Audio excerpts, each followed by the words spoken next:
இந்த ஒரு நியூஸை நீங்க எங்கேயும் அதிகமா பார்த்திருக்க மாட்டீங்க. ஏன் நீங்க இந்த நியூஸை பார்த்திருக்க கூட மாட்டீங்க. ஏன்னா இந்த கவர்மெண்ட் இந்த நியூஸ் உங்ககிட்ட கொண்டு வந்து சேர்க்கறதுக்கு விட மாட்டாங்க. அதான் யதார்த்தமான உண்மை. என்னாச்சு அப்படிங்கறத டீட்டெயிலா சொல்றேன், இந்த வீடியோ ஃபுல்லா பாருங்க. இது நம்ம விடையில் ஆட்சி முப்பெரும் விழால நடந்த ஒரு சம்பவம். இப்போ ஒரு 4 நாளைக்கு முன்னாடி முப்பெரும் விழா நடத்தினாங்கல்ல, அதில் நடந்த ஒரு கொடூரமான சம்பவம். ஆனா அது உங்களுக்கு கண்டிப்பா தெரிஞ்சிருக்காது. கரூர் சாலப்பாளையம் ஜே நகரை சேர்ந்த நவீன் மற்றும் ரேணுகா அப்படிங்கிற ஒரு தம்பதியை பாத்தீங்க அப்படின்னா கரூர் டு கோயம்புத்தூர் டிராவல் பண்ணிட்டு இருக்காங்க. 17ஆம் தேதி நைட்டு 2 வீலர்ல போயிட்டு இருக்காங்க.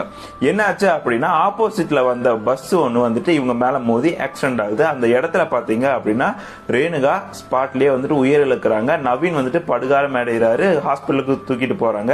ஆனா அந்த இடத்துல என்ன முக்கியமான விஷயம் அப்படின்னா ரேணுகா பாத்தீங்க அப்படின்னா 7 மாசம் கர்ப்பமா இருந்திருக்காங்க.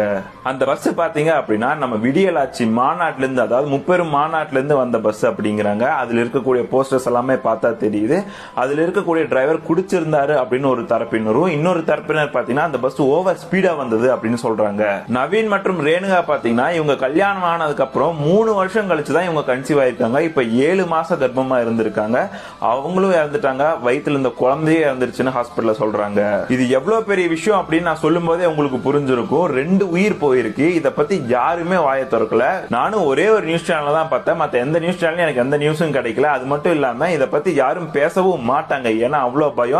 இதுவே வேற ஏதாவது கட்சியில் நடந்திருந்தது, ஏடிஎம்கே நடந்திருந்தது, என்டிகே நடந்திருந்தது, விஜய் அவர்களோட டிவிகே நடந்திருந்தது அப்படின்னா இந்நேர தண்டூர் அடிச்சிருப்பானுங்க. இத பத்தி தான் வந்து ஒரு வாரமா பேசிக்கிட்டு இருப்பாங்க. டிஎம்கே நடந்த ஒரே ஒரு காரணத்தினால யாரும் பேசவும் இல்ல, யாரும் பேசவும் விட மாட்டாங்க.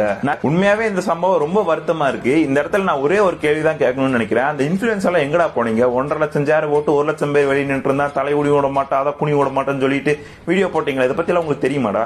ஒன்னும் தெரியாதவங்க நீங்களா காசை வாங்கிட்டு வீடியோ போறதுனால தான்டா என்ன நடக்குது ஏது நடக்குதுன்னே தெரியாம இருக்காங்க நிறைய பேரு. இந்த விஷயத்தை முடிஞ்ச வரைக்கும் நிறைய பேருக்கு தெரியப்படுத்துங்க. என்ன பொறுத்த வரைக்கும் கண்டிப்பா மாற்றம் அப்படிங்கிறது வேணும்.